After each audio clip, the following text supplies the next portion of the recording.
Hello everyone. Today we are going to continue with the chapter The Revolt of 1857, and today we will be discussing on the reasons for failure of the revolt and the conclusion part. So let's start. Now, reasons or the causes for the failure of the revolution of 1857.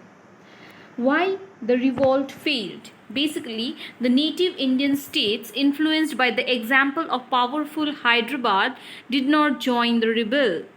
Next is Sikh soldiers of the Punjab area remained loyal to the British throughout. The Sikhs were a strong, well-trained army who the British had conquered using Indian soldiers. Next, the aging Bahadur Shah was neither a brave general nor an astute leader of the people. So these are the reasons why it failed. Now we are going with the revolt and the reason for the failure. The revolt of 1857 proved to be very difficult for the British to handle. However, to the good luck of the British, many Rajput rulers and the rulers of Hyderabad, Gwalior, Sindh, Nabha, Patiala, Bhopal, etc. did not participate in the revolt and sent troops to help the British. Now, when we talk about the reasons, first, there was no unity. This is the first cause for the failure of the revolt. Lack of unity. There was no unity among the rebels. The ideas of nationalism and unity had not yet developed. There was no common purpose among the rebels. The sepoys of Bengal wanted to revive the medieval glories of the Mughals. Nana Sahib and Tatia Tope tried to re-establish the Maratha power. Rani Lakshmibai fought to regain her lost state. Secondly, the revolt was not widespread. It took place only in the northern and central parts of India. Even Bombay, the Punjab, Sindh, Rajasthan and South India remained quiet.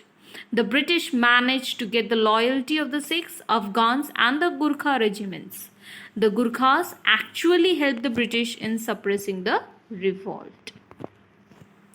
Next cause is the lack of modern weapons and techniques. Mere participation or heroism could not match the latest weapons of the British. The sepoys who joined with the civilians could not face the well-organized and well-disciplined army of the British.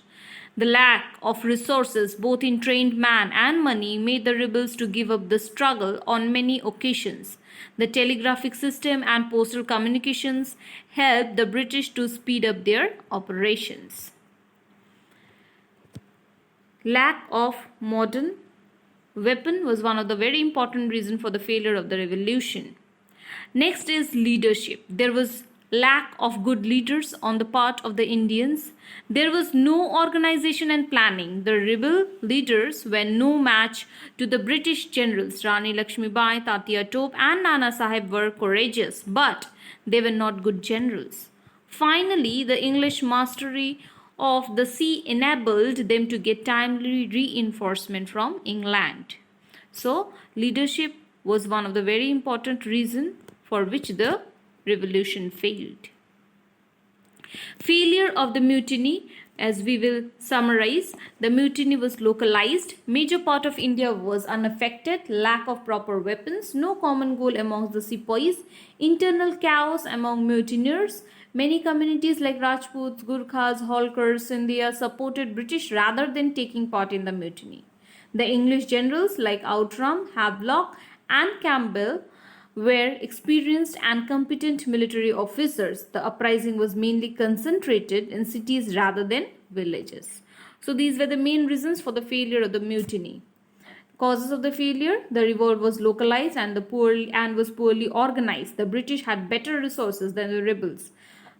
The rebels was feudal in character, the leaders lacked military skills and the native princes did not join the revolt. So these were the main causes for the failure of the revolt of 1857. Now we are concluding with the revolution. The revolt of 1857 is still remembered by the local people as the first war of independence. The rebellion saw the end of the British East India Company's rule in India. In August, by the Government of India Act 1858, the company was formally dissolved and its ruling powers over India were transferred to the British Crown. So this was the end of the revolt of 1857 chapter. Thank you so much, everyone.